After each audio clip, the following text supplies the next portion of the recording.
Paul George embraced Los Angeles' poor cousin syndrome, by showing his anguish every time supporters approach him on city streets, and implore him to play for the Los Angeles Lakers. In an interview with the podcast P with Paul George, the athlete said that many fans mention the Lakers' name and forget that he plays for the Clippers. When people see me in public they yell Paul Cumbia Laker rather than Go Clippers. We represent Los Angeles too, he complained on his P with Paul George podcast.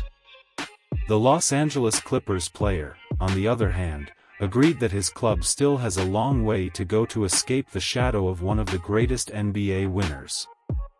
With 76 years of existence, the first Los Angeles club had already won 17 championships, the same amount as its main opponent, the Boston Celtics. These are the clubs who have won the most league championships to date. It took me a while to get the hang of it, that we got a lot of work to do. Hello Lakers fans.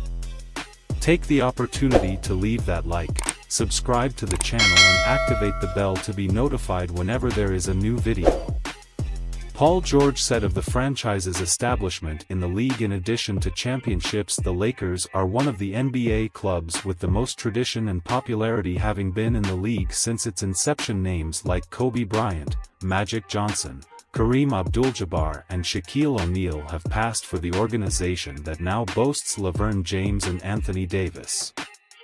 The Clippers became the other team in Los Angeles in 1984, and they moved from San Diego and started with low-yield seasons, winning only 12 games and losing 70 in 1986-7.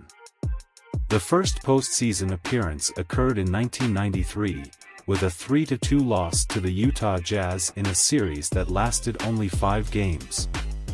The accomplishment was replicated the next year, but this time against the Houston Rockets, which disappointed those who had high hopes for the previous season.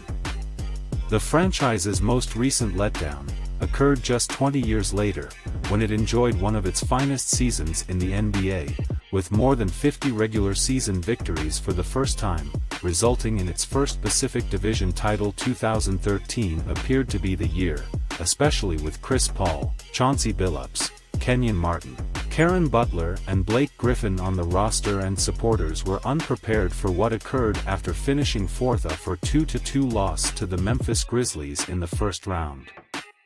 Following the CP3 era, Blake Griffin and Audrey Jordan, Steve Ballmer, the new owner, was able to sign Kawhi Leonard and Paul George for the 2019-20 season. However, Kawhi and Paul George's first title in Los Angeles ended in a typical letdown for the Clippers. The squad made the playoffs with 49 wins and 23 defeats and defeated Luka Doncic and the Mobs. In the first round, it even started 3-1 against the Nuggets in the next phase. But again, unbelievable, it permitted a reversal like it did against the Rockets in 2014. Fans only had faith in the Clippers again during the 2020-2021 season, when they advanced to the Western Conference Finals for the first time in franchise history after passing the Dallas Mavericks and the leading Utah Jazz. Did you like the news? Leave your comment on the video, take the opportunity to leave that like, subscribe to the channel and activate the bell to be notified whenever there is a new video.